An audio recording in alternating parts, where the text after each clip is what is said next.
Hello guys, welcome back to our YouTube channel youth academy. आज हम continue करेंगे अपना प्रेसिडेंट का लेक्चर, जिसमें हम जानेंगे what is veto power. Veto power क्या होती है, ये हमारे यूपीएससी के लिए बहुत ही इंपॉर्टेंट है। और क्वेश्चन का जो फ्रेम वर्क है उसको हमने पहले ओवरव्यू में ले लिया है। इसमें आज जानेंगे what is veto powers, governor की अथॉरिटी कौन से आर्टिकल में है वीटो के अकॉर्डिंग, और प्रेसिडेंट को कौन से आर्टिकल के तहत पावर दी गई है ये भी जानेंगे हम। और why power has been given to the president, कौन से आर्टिकल में दी गई है और क्यों दी गई है, और कितने प्रकार के वीटो होते हैं, absolute veto, suspensive veto, pocket veto, ये सब हम जानेंगे। फिर इसके आगे देखेंगे कि does president have veto power over a state bill और नॉट, कि कोई स्टेट बिल पास होता है लेजिस्लेचर के द्वारा तो गवर्नर उसको कैसे रेफर करता है अकॉर्डिंग टू आर्टिकल 201 और प्रेसिडेंट। क्या प्रेसिडेंट के पास कौन कौन सी शक्ति होती है उस बिल को चलाने के लिए, या फिर उस बिल को एसेंट या फिर रिजेक्ट करने के लिए। तो ये सब जानेंगे कि उस बिल के तहत वो क्या क्या कर सकता है अकॉर्डिंग टू आर्टिकल 201। ये भी जानेंगे कि स्टेट लेजिस्लेटिव बिल के अगर उसके पास प्रेसिडेंट के पास आता है तो क्या कर सकते हैं, क्योंकि ऐसे डिस्प्यूट हमारे जो कंट्री है उसमें होते ही रहते हैं। अभी हाल ही में तमिलनाडु में आप जान सकते हैं, उन्होंने सुप्रीम कोर्ट ने भी कह दिया कि जो प्रेसिडेंट है वो कितने 3 मंथ्स में उनको क्या करना पड़ेगा, जवाब देना पड़ेगा उस बिल का। उसको अनकंडीशनली या फिर अनलिमिटेड टाइम के लिए नहीं रोक सकते अपने पास। तो यही आज क्लास में देखेंगे। तो स्टार्ट करते हैं अब हम। तो इसमें सबसे पहला है the term veto has not mention in the constitution, जो हमारा संविधान है उसमें जो क्या उसमें वीटो ऐसा कोई टर्म का जिक्र नहीं किया गया है, यही समझाया गया है। आप इसकी नोटिंग भी कर सकते हैं। सबसे पहले वो वीटो पावर डाल के हेडिंग में, फिर इसमें the term veto has not been mention, इसको समझना है हमें या रटना नहीं है। सबसे पहले क्या है, जो टर्म है कौन सा वीटो का वो किस में मेंशन नहीं है, किस में मेंशन नहीं है, कॉन्स्टिट्यूशन में, ऐसे ही समझना है हमें। तो ये पहली लाइन हो गई हमारी। फिर देखेंगे बट द प्रेसिडेंट डिराइव्स, तो जब मेंशन नहीं है प्रेसिडेंट का वीटो का टर्म किसमें, कॉन्स्टिट्यूशन में, तो प्रेसिडेंट शक्तियाँ कहाँ से लाता है, शक्तियाँ लाता है अकॉर्डिंग टू आर्टिकल 111 111 जो हमारा अनुच्छेद है उसमें शक्तियाँ दी गई हैं वीटो की। वीटो पावर के बारे में बताया गया है किसके, प्रेसिडेंट के। यहाँ पे प्रेसिडेंट के बारे में बताया गया है, जब गवर्नर होगा तो हम आगे बता देंगे, लेकिन भाई क्या है, प्रेसिडेंट राष्ट्रपति के बारे में बताया गया है उनकी वीटो पावर्स के। तो ये बताया हमने, जो मेंशन नहीं है हमारे कॉन्स्टिट्यूशन में क्या, वीटो पावर, वीटो वर्ड का।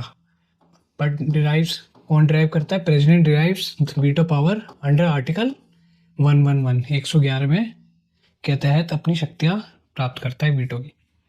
अब सेकंड पॉइंट देखते हैं, through veto powers the president prevents the enactment of a bill to an act. President क्या करता है, कोई भी बिल, जैसे बिल का मतलब होता है एक ड्राफ्ट, जैसे हम कुछ भी चीज़ बनाते हैं तो उसका सबसे पहले ड्राफ्ट बनाते हैं ना, एक कॉपी या फिर उसका ब्लूप्रिंट बनाते हैं, बाद में उसको सॉलिड फॉर्म में या फिर एकदम जो कहते हैं फाइनल जब तक नहीं बन जाता उसका एक ब्लूप्रिंट होता है या फिर ड्राफ्ट होता है। तो वही बिल एक तरीके का ड्राफ्ट होता है, उसमें क्या चेंजेस किए जा सकते हैं कि इसमें ये कमी है, इसमें इस बिल में ये आने चाहिए, ये हमारी जनता के लिए ज़्यादा लाभदायक है, ये सब। तो इन सब का जिक्र होता है बिल में। ये एक एक्ट बनता है कब, जब स्टेट लेजिस्लेटिव असेंबली या फिर लोकसभा या राज्यसभा से पास होकर, अगर वो पार्लियामेंट से पास हो रहा है तो जब तक प्रेसिडेंट असेंट अपना सहमति नहीं दे देता, साइन नहीं कर देता, तब तक ये एक्ट नहीं बनता। एक्ट मीन्स ये फुल्ली वैलिड हो जाता है। तो बिल से क्या तात्पर्य है हमारा, ड्राफ्ट लेजिस्लेटिव प्रपोजल, सिर्फ ये ड्राफ्ट होता है एक लेजिस्लेटिव प्रपोजल का। तो वीटो क्या करता है, इसी बिल को जो ड्राफ्ट होता है इनिशियल फेज में जो बिल होते हैं उसको रोकता है। इसलिए रोकता है किसी भी एक्ट को बनने के लिए, ये बिल एक्ट ना बन जाए, इसलिए वीटो हमारा क्या करता है, रोकता है। तो ये बताया गया है, दो veto powers the president prevents the enactment of a bill to an act. President veto power के जरिए ही प्रेसिडेंट क्या करता है, प्रिवेंट करता है। प्रिवेंट मतलब रोकता है the enactment of a bill, किसी भी बिल को एक्ट बनने से रोकता है। तो आई होप सेकंड लाइन समझ में आई हो। आप इसको नोट डाउन भी कर सकते हैं, कोई क्वेरी है तो you can raise in comment section. अब नेक्स्ट देखते हैं, the power has been given to the president to prevent the enactment of hasty laws. या फिर कोई भी कानून हमारे देश में ऐसे बनाए जाते हैं, जैसे हमने इंडियन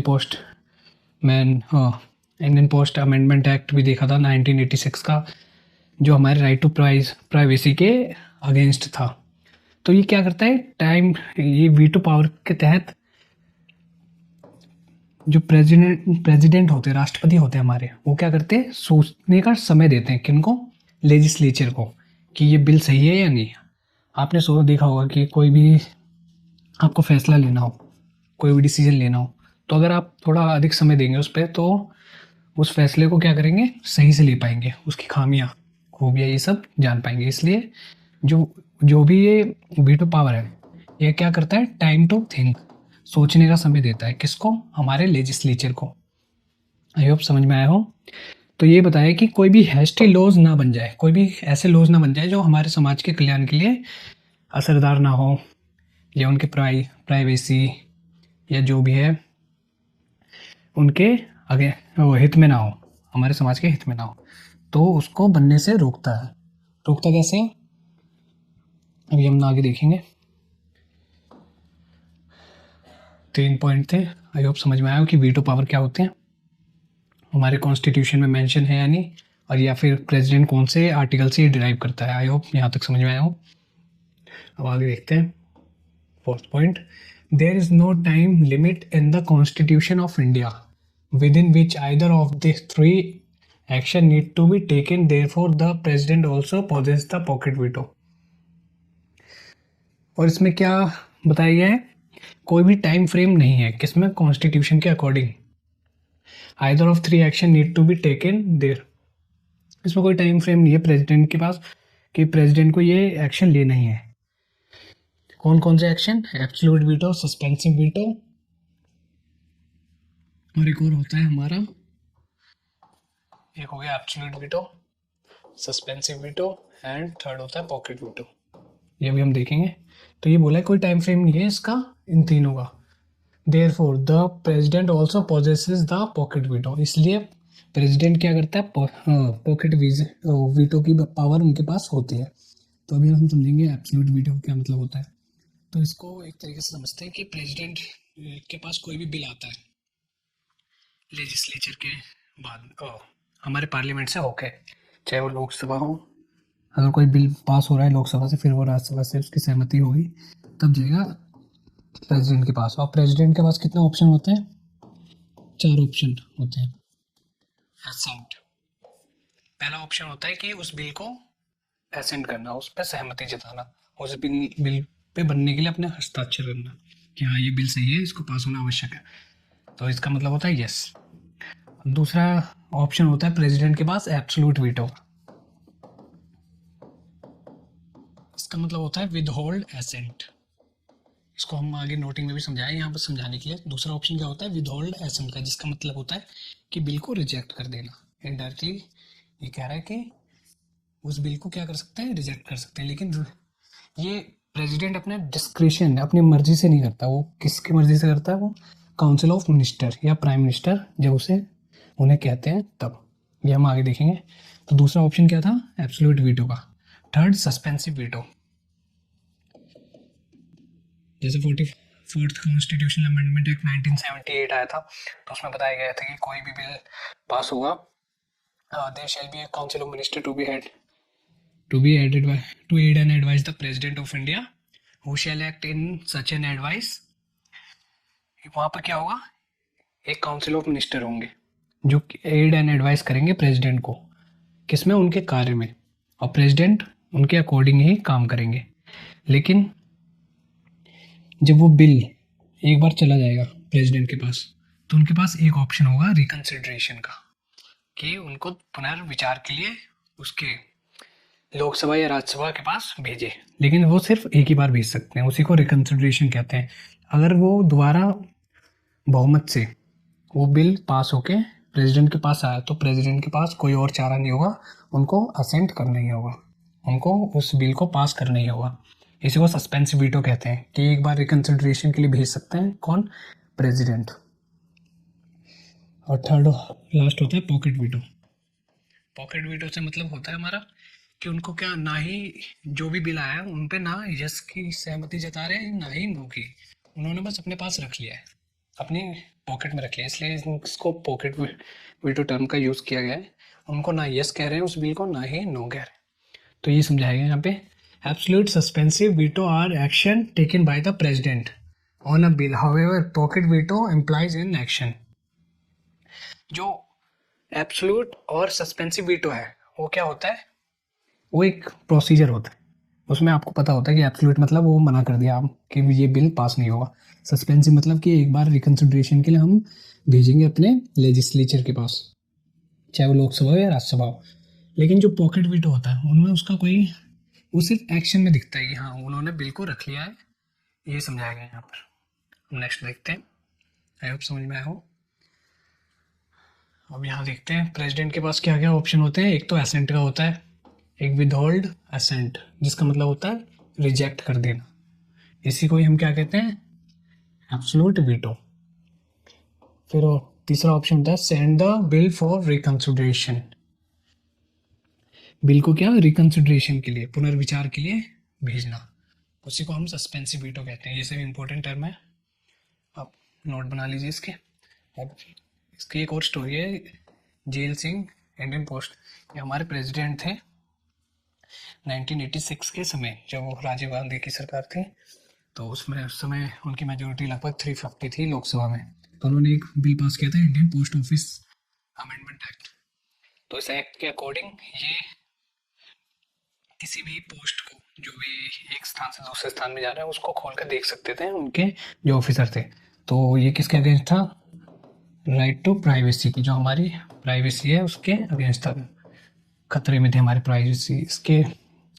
इसके लिए जो हमारे प्रेसिडेंट थे, जो कांग्रेस पार्टी के ही थे, इन्होंने अपना जो भी है लॉजिक लगाया, दिमाग लगाया, उन्होंने इस बिल को क्या करा, होल्ड कर दिया, इन्होंने पास नहीं होने दिया। इन्होंने क्या करा, एब्सोल्यूट मेजोरिटी का यूज़ नहीं किया, ना ही डायरेक्टली मना किया, ना ही रिकंसिडरेशन के लिए भेजा कि आप इसको पुनर्विचार कर लीजिए। क्यों, क्योंकि राजीव गांधी के पास क्या था, एक मेजोरिटी थी 350 की।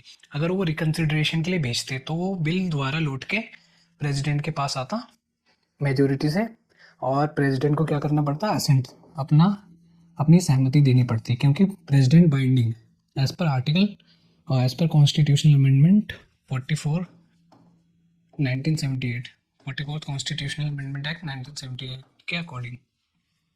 तो ये हमने पिछले क्लास में भी इसका जिक्र किया, अगर आपने देखा नहीं तो you can refer those lecture.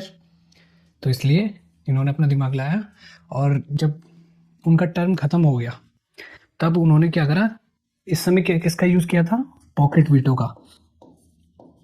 तो उन्होंने ना एसेंट दिया, ना ही उनको मना किया, ना ही यस कहा, उन्होंने बस अपने पॉकेट में रख लिया। और सही समय आया जब 1989, जब कांग्रेस की सरकार चेंज हो गई थी, न्यू गवर्नमेंट आई थी, तब उसको रिकंसिडरेशन के लिए भेजा, तब सस्पेंसिव वीटो का यूज़ किया। और आपको पता ही है कि राइट टू प्राइवेसी कितनी अहम भूमिका निभाते हैं हमारे जो सोसाइटी है उसमें। तो जो न्यू सरकार आई, न्यू गवर्नमेंट आई, उन्होंने क्या किया, वेंकट रमन जो भी थे, उन्होंने उसको पास नहीं होने दिया। तो ये स्टोरी थी इसकी, Indian post office amendment act 1986। अब इसमें देखते हैं टाइप्स ऑफ बिल।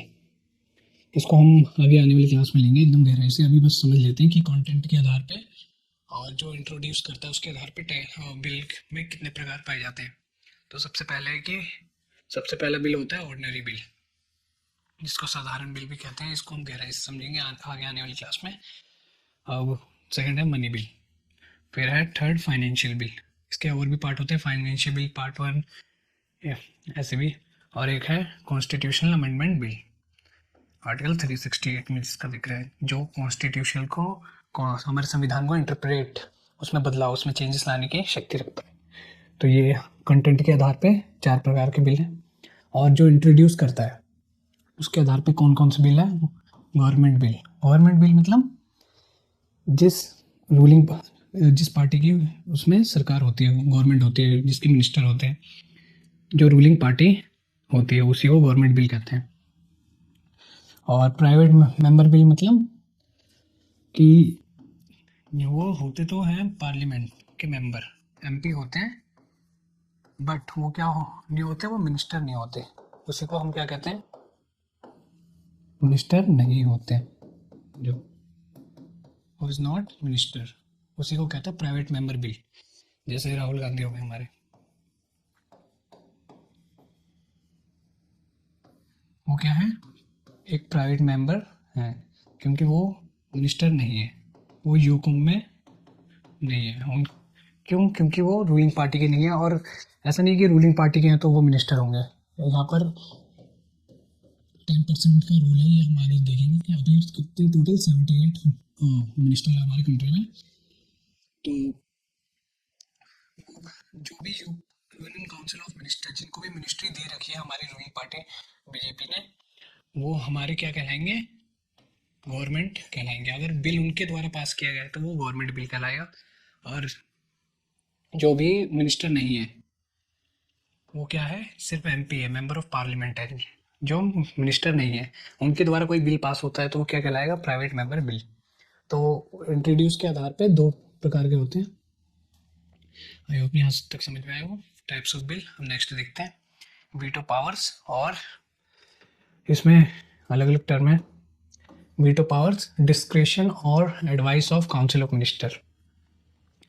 इसमें देखते हैं जो एब्सोल्यूट होती है, एब्सोल्यूट वीटो, वो प्रेसिडेंट तभी उसको मतलब एब्सोल्यूट वीटो का यूज़ कर सकता है जब उसको किसने कहा हो, काउंसिल ऑफ मिनिस्टर या फिर प्राइम मिनिस्टर ने। ये इंपॉर्टेंट टर्म है, तभी इसका यूज़ कर सकती है।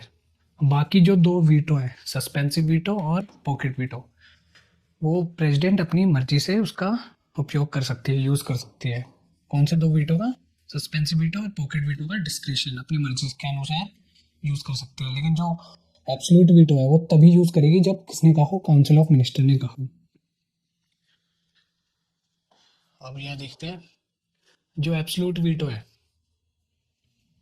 उसका यूज़ कौन कौन से बिल में हो सकता है, ये भी यहाँ पे बताया गया है। ये यहाँ तक जाएगा, उसका यूज़ हो जाएगा। एब्सोल्यूट वीटो को 3 बिल पे यूज़ कर सकते हैं। कौन कौन से, ऑर्डिनरी बिल, फाइनेंशियल बिल, और हो सके तो मनी बिल पे भी कर सकते हैं। ऐसा कहीं नहीं लिखा कि मनी बिल को नहीं कर सकते, उसमें अगर आगे प्रेसिडेंट पे तो एसेंट देना ही पड़ेगा। ये तो हमारी परंपरा या फिर उसके अनुसार देना पड़ता है, लेकिन ऐसा लिखा नहीं है कहीं। तो जो एब्सोल्यूट वीटो है उसका यूज़ कितने, 3 बिल पे कर सकते हैं हम। लेकिन जो सस्पेंसिव वीटो है उसको कभी भी रिकंसिडरेशन के लिए नहीं भेज सकते। सस्पेंसिव वीटो और पॉकेट वीटो, इन दोनों का यूज़ कौन से बिल पे कर सकते हैं हम, ऑर्डिनरी बिल और फाइनेंशियल बिल। कौन कौन से, सस्पेंसिव वीटो और पॉकेट वीटो का यूज़ किस पे करेंगे हम, ऑर्डिनरी बिल और फाइनेंशियल बिल। सस्पेंसिव वीटो का ऑर्डिनरी बिल, फाइनेंशियल बिल दोनों पे, और जो पॉकेट वीटो है उसका भी ऑर्डिनरी बिल, फाइनेंशियल बिल दोनों पे यूज़ होता है। आई होप ये कॉन्सेप्ट समझ में आया हो। एक और बार रिवाइज करा देते हैं। जो वीटो पावर्स है वो कौन कौन सी है, absolute veto, suspensive veto and pocket veto. और जो एब्सोल्यूट वीटो है उसका यूज़ कब होगा, जब काउंसिल ऑफ मिनिस्टर या प्राइम मिनिस्टर कहेंगे प्रेसिडेंट को यूज़ करने के लिए कि एब्सोल्यूट वीटो का यूज़ करो, यहाँ पे इस बिल को पास मत होने दो, तभी कर सकता है कौन, प्रेसिडेंट, तभी कर सकते हैं। बाकी जो सस्पेंसिव वीटो है, पॉकेट वीटो है, उसमें प्रेसिडेंट अपनी सहमति, अपनी मर्जी से यूज़ कर सकते हैं इन 2 वीटो का। और जो एब्सोल्यूट वीटो है उसमें कौन कौन से bill pay, ordinary bill, money bill और फाइनेंशियल बिल, तीनों पे यूज़ कर सकते हैं। लेकिन जो सस्पेंसिव वीटो है तो किस पे करेंगे? ऑर्डिनरी बिल और फाइनेंशियल बिल पे। और वहीं पॉकेट वीटो है, इस पे करेंगे ऑर्डिनरी बिल और financial bill pay. I hope समझ में आया हो ये। आपको नोट बनाना है तो बना लीजिए। हम मूव ऑन होते हैं नेक्स्ट पॉइंट पे। As per 24th constitutional amendment act 1971, यहाँ पे संशोधन के बारे में बताया गया। 24th कॉन्स्टिट्यूशनल अमेंडमेंट एक्ट 1971, तो इसमें बताया गया it is binding for the president to give his assent to constitutional amendment bill. अगर कोई भी कॉन्स्टिट्यूशन में संशोधन के लिए बिल आएगा तो उसमें प्रेसिडेंट होंगे, वो बाध्य होंगे अपने सिग्नेचर के लिए। लेकिन ऐसा बाद में चेंज कर दिया 44th कॉन्स्टिट्यूशनल अमेंडमेंट एक्ट 1978 के आधार पर। तो आपको पता है कि उसको भेज सकते हैं रिकन्सिडरेशन के लिए। तो देखते हैं नेक्स्ट, अब फैक्ट्स देख लेते हैं। एब्सोल्यूट वीटो एक्सरसाइज्ड, ये फैक्ट है एग्जाम पॉइंट ऑफ व्यू से मेनली प्रीलिम्स के लिए बहुत ही बेनिफिशियल है। एब्सोल्यूट वीटो एक्सरसाइज्ड, फर्स्ट क्या है? एब्सोल्यूट वीटो कब एक्सरसाइज होता है? जब बिल कहाँ से, किसके द्वारा पास हुआ हो? प्राइवेट मेंबर बिल के, जब प्राइवेट मेंबर ने बिल पास किया हो, ओवर प्राइवेट मेंबर बिल। पहला तो यह है कि आपको भी पता है कि रूलिंग पार्टी होगी तो वो अपोजिशन के लिए बिल को कभी मंजूरी नहीं देगी, वो चाहेगी कि ये पास ही ना हो। तो यही है कि private member bill who is not minister, जो मिनिस्टर ना हो, मंत्री ना हो, उसी को प्राइवेट मेंबर कहते हैं। इफ अ बिल पास्ड, अब सेकंड देख लेते हैं। वीटो, एब्सोल्यूट वीटो कब यूज होता है? प्राइवेट मेंबर बिल पे जब पास करते हैं तब। और सेकंड है if a bill passed by the parliament and before, जो दूसरे पॉइंट में बताया गया है कि बिल किसके द्वारा पास किया गया? पार्लियामेंट के द्वारा। पार्लियामेंट मतलब लोकसभा और राज्यसभा। बट क्या हुआ? लोकसभा से तो पास हुआ, फिर राज्यसभा पे गया। लेकिन जैसे ही प्रेसिडेंट की बारी आई असेंट देने की, सहमति जताने की, यस कहने की, लेकिन तभी क्या हुआ? काउंसिल ऑफ मिनिस्टर या फिर जो भी गवर्नमेंट थी वो क्या हुई? उसमें वो हट गई। Before the president can assent, can give assent, president के असेंट देने से पहले, सहमति देने से पहले क्या हुआ? Council of minister lose the confidence in the Lok Sabha. Council of minister ने क्या किया? कॉन्फिडेंस को लूज कर दिया। अविश्वास प्रस्ताव भी कहते हैं, नॉन कॉन्फिडेंस मोशन, ये सब हम आगे समझेंगे। ये क्या करा? अपने जो भी मेजोरिटी थी वो लूज कर दी, और या फिर रिजाइन कर दिया। किसने? जो यूनियन काउंसिल ऑफ मिनिस्टर ने। और उसके बाद ही नई पार्टी बनी, नई रूलिंग गवर्नमेंट आई, और उन्होंने क्या किया? प्रेसिडेंट को कहा कि जो ये बिल पास हो रहा था उसको क्या करें? एब्सोल्यूट वीटो का यूज़ करो और इसको मना कर दो कि ये बिल पास नहीं होना चाहिए। आई होप ये समझ में आया हो। पहला एब्सोल्यूट वीटो का यूज़ कब होता है? जब कोई प्राइवेट मेंबर या फिर कोई प्राइवेट मेंबर क्या करे? बिल पास करे, तो उस पर एब्सोल्यूट वीटो का यूज़ होता है। और दूसरा क्या कि कोई भी रूलिंग पार्टी क्या होती है? अपनी मेजोरिटी खो देती है, कॉन्फिडेंस लूज कर जाती है काउंसिल ऑफ मिनिस्टर का, या फिर सरकार गिर जाती है। इसको शॉर्ट फॉर्म में कह सकते हैं, सरकार क्या हो जाती है? गिर जाती है, जो भी करंट गवर्नमेंट होती है। और नई गवर्नमेंट आती है, और नई गवर्नमेंट प्रेसिडेंट को आदेश देती है कि इस बिल को पास नहीं होना चाहिए, आप एब्सोल्यूट वीटो का यूज़ करो। तो यही समझाया गया इसमें। अब इसमें देखते हैं द प्रेसिडेंट, इंपॉर्टेंट फैक्ट है। The president of India does not possesses qualified veto. जो भारतीय राष्ट्रपति हैं उनके पास क्या है? एब्सोल्यूट वीटो है, सस्पेंसिव वीटो है एंड पॉकेट वीटो है। बट उनके पास कौन सा वीटो नहीं है? क्वालिफाइड वीटो, जो कि किस पे है? यूएसए के प्रेसिडेंट पे। तो ये इंपॉर्टेंट फैक्ट है कि इंडिया के प्रेसिडेंट के पास क्वालिफाइड वीटो नहीं है। Where the veto of the president can be overridden by the legislature with a higher majority. इसमें देखते हैं where the veto of the president can be overridden. इसमें क्या होता है? जैसे कोई भी वीटो लगाया प्रेसिडेंट ने, एब्सोल्यूट जो भी है, उसमें क्या होता है? वो लेजिस्लेचर, जो भी हमारे लोकसभा राज्यसभा, वो मेजोरिटी से अपने पास कर दे कि हाँ इस वीटो के विरुद्ध में कोई रेजोल्यूशन कि ये वीटो गलत लगाया है, हम इसको नहीं मानते हैं। लेकिन इंडिया में ऐसा नहीं है। इंडिया में क्या है? उन्होंने एक बार एब्सोल्यूट वीटो यूज़ कर लिया तो उसमें लेजिस्लेचर है हमारे, वो कुछ नहीं कर सकते। उनकी कोई भूमिका नहीं रहती उसमें। बट ऐसा कहाँ पर, यूएसए में नहीं है। अगर प्रेसिडेंट ने क्या करा, यूएसए में वीटो का यूज़ कर लिया, तो वहाँ की जो लेजिस्लेचर है, सीनेटर है, वो अगर चाहें तो उस वीटो को एक रेजोल्यूशन के द्वारा हटा या फिर हटवा सकते हैं, क्योंकि उनके पास क्या है, क्वालिफाइड वीटो।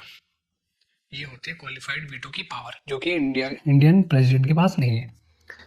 तो आई होप ये समझ में आया हो कि क्वालिफाइड वीटो किसे कहते हैं, आप उसको नोट डाउन कर सकते हैं। नेक्स्ट देखते हैं, the president's veto power over state bill. Important है मेनली यूपीएससी मेंस के लिए। इसमें क्या है, president's veto power over state bill. जैसे कोई स्टेट बिल पास होता है स्टेट लेजिस्लेटिव असेंबली से, तो उसमें हमारे राष्ट्रपति की क्या भूमिका हो सकती है। तो इसमें बताया गया है, the president shall act under 201। Governor के पास जाता है अकॉर्डिंग टू 200, कोई भी बिल 200 के अकॉर्डिंग जाता है। तो इसमें बताएंगे कि गवर्नर क्या क्या एक्शन ले सकते हैं, assent, absolute veto, suspensive veto और पॉकेट वीटो। ये सब एज इट इज, जैसे प्रेसिडेंट को शक्तियाँ दी गई है वीटो पावर की, वैसे ही गवर्नर को भी दी गई है।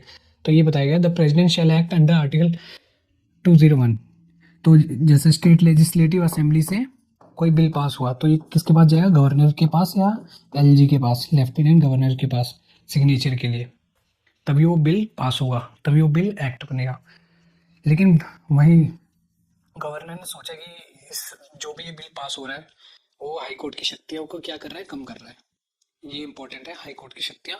और वो चाहे तो किसी भी बिल को, नॉर्मल बिल को भी क्या करे, वो रेफर कर दे किसके पास, प्रेसिडेंट के पास, कि बिल पे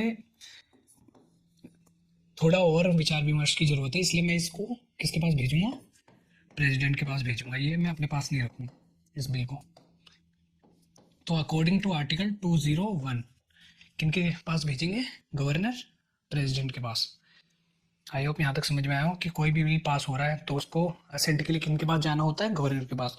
लेकिन गवर्नर ने क्या किया, उस बिल को भेज दिया प्रेसिडेंट के पास कि ये बिल मेरी समझ में नहीं है, आप इस पर विचार विमर्श कीजिए। तो लेकिन वो जो बिल भेजेंगे गवर्नर, वो अकॉर्डिंग टू आर्टिकल 201 भेजेंगे। तो यही बताया गया है कि the president shall act under article 201 on a state bill. State bill पे अकॉर्डिंग टू आर्टिकल 201 एक्शन लेंगे only after the governor has been referred the bill. लेकिन कब करेंगे, जब गवर्नर ने उस बिल को रेफर किया हो प्रेसिडेंट को, तभी। यही समझा गया, only after the governor has been referred the bill to the president then the governor has no role. अगर एक बार उन्होंने रेफर कर दिया उस बिल को किनके पास, प्रेसिडेंट के पास, अकॉर्डिंग टू आर्टिकल 201, तो उनके बाद रेफर करने के बाद जो गवर्नर है हमारे, उनकी कोई भूमिका नहीं रहेगी उन बिल में। उन पे जो भी बिल होगा उनमें गवर्नर की पावर या फिर उनकी जो भूमिका है वो एक पूरी तरीके से ख़त्म हो जाएगी। और इस बिल की जो भी जिम्मेदारी है, रिस्पॉन्सिबिलिटी होगी, फिर वो किन के पास होगी, हमारे प्रेसिडेंट के पास। क्योंकि जो गवर्नर थे उन्होंने क्या किया, इस बिल को रेफर कर दिया हमारे प्रेसिडेंट को। तो अब जो गवर्नर है हमारे, उनका कोई भी रोल नहीं है होगा। अब देखते हैं, अब ये बताया गया, he is out of legislative procedure. Legislative procedure वही कि जो भी लॉ बनता है उसमें कौन कौन सा प्रोसीजर फॉलो होते हैं। जैसे स्टेट लेजिस्लेटिव बिल पास होना है तो एक हाउस से दूसरे हाउस में गया, फिर लास्ट में गवर्नर के साइन होते हैं। लेकिन जब उन्होंने रेफर ही कर दिया प्रेसिडेंट को, तो वो क्या हो गए, आउट हो गए, बाहर हो गए उस लेजिस्लेटिव नियम बनाने वाले कानून से। नेक्स्ट देखते हैं, if a bill passed by state legislative and refer to the governor. अब कोई भी बिल किसके द्वारा, हमारे विधानसभा के द्वारा पास होता है, स्टेट लेजिस्लेटिव असेंबली के द्वारा पास होता है, और किसको, प्रेसिडेंट, गवर्नर को भेजा जाता है। तो गवर्नर के पास कौन कौन सी शक्तियाँ होती हैं या कौन कौन सी पावर होती है यूज़ करने के लिए उस बिल पे, उस बिल को एक्ट बनाने के लिए। बिल तो एक्ट बनाने के लिए कौन कौन से ऑप्शन होते हैं, पहला ऑप्शन होता है असेंट, मतलब उसमें यस कहना, सहमति जताना कि हम इस बिल को एक्ट बनाने के लिए सहमत है। दूसरा है विद होल्ड एसेंट, इसको ये एब्सोल्यूट वीटो कहते हैं, जिसको इनडायरेक्टली मना करना कहा जाता है। तीसरा ऑप्शन है रिकंसिडरेशन का, सस्पेंसिव वीटो का, कि इसको पुनर्विचार के लिए दोबारा स्टेट लेजिस्लेटिव असेंबली के पास भेज दिया जाए कि इसमें थोड़ा विचार विमर्श कीजिए और इसमें जो भी अशुद्धियाँ हैं, जो भी रेक्टिफिकेशन हो सकते हैं उसको करिए। अब इसमें एक और ऑप्शन दिया गया है जो कि हमारे प्रेसिडेंट के पास नहीं है, वो है refer the bill to the president. तो जो गवर्नर है उनके पास अधिक ऑप्शन है इन कंपैरिजन टू प्रेसिडेंट के पास। तो क्या है, refer the bill to the president. Governor के पास एक और ऑप्शन है अकॉर्डिंग टू आर्टिकल 201, वो कोई भी बिल को, स्टेट बिल को गवर्नर क्या कर सकते हैं, प्रेसिडेंट के पास भेज सकते हैं। अब देखते हैं, any type of bill can be referred to the president as per article 20। ये बताया गया कि गवर्नर कोई भी बिल को, किसी भी प्रकार के बिल को क्या कर सकता है, रेफर कर सकता है अकॉर्डिंग टू आर्टिकल 201। कौन करता है, गवर्नर करता है, सॉरी 200 आर्टिकल के तहत गवर्नर करता है। If a bill is reducing the authority of high court, इसमें ये भी बताया गया कि जो हाई कोर्ट की शक्तियां हैं उसको क्या कर रहा है, कम कर रहा है। कौन सा बिल, स्टेट बिल, जो भी स्टेट लेजिस्लेटिव असेंबली के द्वारा पास किया गया है या फिर उनके द्वारा भेजा गया है, उसको क्या कर रहा है, हाई कोर्ट की शक्तियों को कम कर रहा है। देन द बिल कंपल्सरी होगा, किनके पास भेजना, प्रेसिडेंट के पास भेजना, कि हाँ ये बिल हाई कोर्ट की शक्तियों से रिलेटेड है, उनकी शक्तियों को रिड्यूस करने की कोशिश की जा रही है, तो इस बिल को क्या होगा, कंपल्सरी होगा। Compulsory has to be referred to the president. क्या होगा, कंपल्सरी होगा प्रेसिडेंट के पास भेजना। वैसे किसी भी प्रकार के बिल को भेजा जा सकता है, लेकिन जो हाई कोर्ट है उसकी शक्तियों से रिलेटेड कोई भी बिल पास हुआ है तो उसको कंपल्सरी है भेजना। नहीं भेजेंगे तो गवर्नर के प्रति, आपको भी पता है कि सेंटर के द्वारा ही हायर होते हैं, अपॉइंट होते हैं, सॉरी, तो उन पे कड़ी से कड़ी कार्रवाई देखी जा सकती है उन पे। तो नेक्स्ट देखते हैं, if the bill has been referred to the state legislator it needs to act within 6 month. तो उसमें एक और मुख्य पॉइंट है, जैसे क्या क्या इसमें स्टेट लेजिस्लेटिव असेंबली के द्वारा बिल पास हुआ और गवर्नर के पास गया। गवर्नर ने क्या किया, इसको किसको भेज दिया, प्रेसिडेंट को भेज दिया, रेफर कर दिया टू अकॉर्डिंग टू आर्टिकल 201। लेकिन प्रेसिडेंट ने क्या किया, इसको रिकंसिडरेशन के लिए भेज दिया, किनके पास, स्टेट लेजिस्लेटिव असेंबली के पास। तो जो स्टेट लेजिस्लेटिव असेंबली है उनको क्या करना पड़ेगा, विद इन 6 मंथ उस पर जो भी बिल पास हुआ किया था इन्होंने और जो रिकंसिडरेशन के लिए आया था, विद इन 6 मंथ उस पर एक्शन लेना पड़ेगा। ये इंपॉर्टेंट टर्म है क्योंकि ऐसा हमारे पार्लियामेंट या फिर लोकसभा या सेंटर के मैनर में या फिर उनके लिए नहीं है।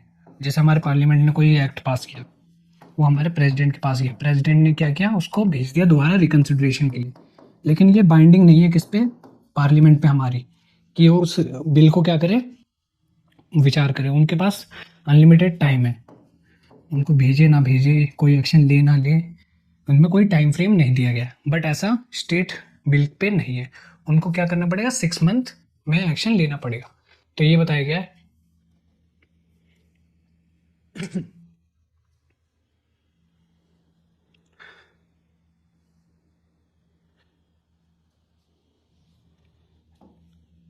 Has to be referred to the president. इसमें बताया गया, if the bill has been referred to the state legislator, अगर कोई भी बिल को स्टेट लेजिस्लेटिव के पास भेज दिया गया है तो it's need to act within 6 month. Within 6 month में उनको एक्शन लेना पड़ेगा स्टेट लेजिस्लेचर को। आई होप समझ में आया हो कि दोनों में क्या डिफरेंस है। अब देखते हैं, president according to 201 it is not या फिर it is non binding president के लिए according to article 201 it is non binding for the president to give his assent. वो कोई बाध्य नहीं है जैसे, लेकिन इसके अभी हमारे सुप्रीम कोर्ट ने भी बोला है कि आप इसको अनंत समय या फिर अनलिमिटेड टाइम फ्रेम के लिए नहीं रख सकते। जो भी बिल पास हुआ है गवर्नर या फिर रेफर किया गवर्नर ने आपको, तो उसको आपको 3 मंथ में उस पर एक्शन लेना पड़ेगा। अब इस पे पुनर्विचार की स्थिति बन रही है, लेकिन अकॉर्डिंग टू आर्टिकल 201 अगर कोई भी बिल गवर्नर के द्वारा दिया गया है, रेफर किया गया है किनको, प्रेसिडेंट को, तो गवर्नर क्या है, नॉन बाइंडिंग है अपनी सहमति जताने के लिए। उनके पास अनंत समय तक, अनलिमिटेड टाइम फ्रेम तक रह सकता है, उसमें कोई टाइम फ्रेम नहीं दिया गया है। तो इसमें देखते हैं, therefore the scope of suspensive veto for the president is much more for the state bill as compared to the bill passed by the parliament। इसी कारणवश जो स्कोप है, जो एरिया है सस्पेंसिव वीटो का, इसके लिए प्रेसिडेंट के लिए और स्टेट बिल, वो क्या है, बड़ा है in compare to the bill pass by the parliament. किसके कंपैरिजन में, जो भी बिल पास होता है पार्लियामेंट के द्वारा, उसके कंपैरिजन में।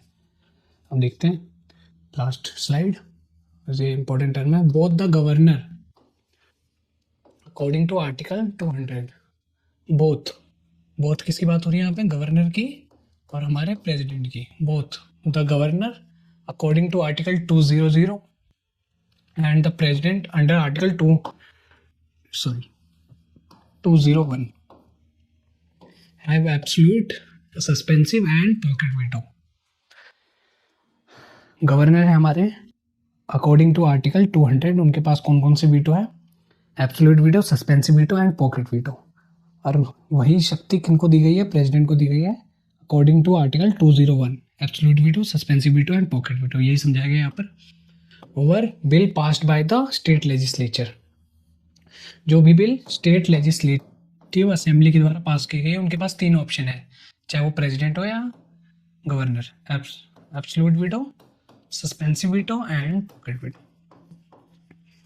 अब देखते हैं, the governor can refer a money bill to the president, but the president can either assent और विदहोल्ड असेंट। लेकिन इसमें एक मनी बिल को लेके हमेशा ही एक क्वेश्चन रहता है, ये इंपॉर्टेंट टर्म है। लेकिन अगर गवर्नर ने क्या किया, स्टेट लेजिस्लेटिव असेंबली, विधानसभा से क्या हुआ, मनी बिल पास हुआ, गवर्नर के पास गया, गवर्नर ने क्या किया, इस मनी बिल को प्रेसिडेंट को रेफर कर दिया, जो कि उन्हें करना नहीं चाहिए लेकिन कर दिया किसी कारणवश। तो प्रेसिडेंट के पास कौन से ऑप्शन रहते हैं, विदहोल्ड, मतलब 2 ऑप्शन रहते हैं, उनके पास कोई भी वीटो पावर नहीं रहती, उनके पास 2 ऑप्शन रहते हैं, मतलब पॉकेट वीटो या सस्पेंसिव वीटो नहीं होती, बस 2 ऑप्शन होते हैं प्रेसिडेंट के पास मनी बिल को लेके। पहला होता है असेंट, मतलब उस मनी बिल को पास होने देना है, आप सहमत है कि हाँ ये मनी बिल ठीक है, उसको हमने कर दिया असेंट। और दूसरा ऑप्शन क्या है, विदहोल्ड असेंट, मतलब एब्सोल्यूट वीटो, उसको पास नहीं किया। यस नो का ऑप्शन होता है इनडायरेक्टली।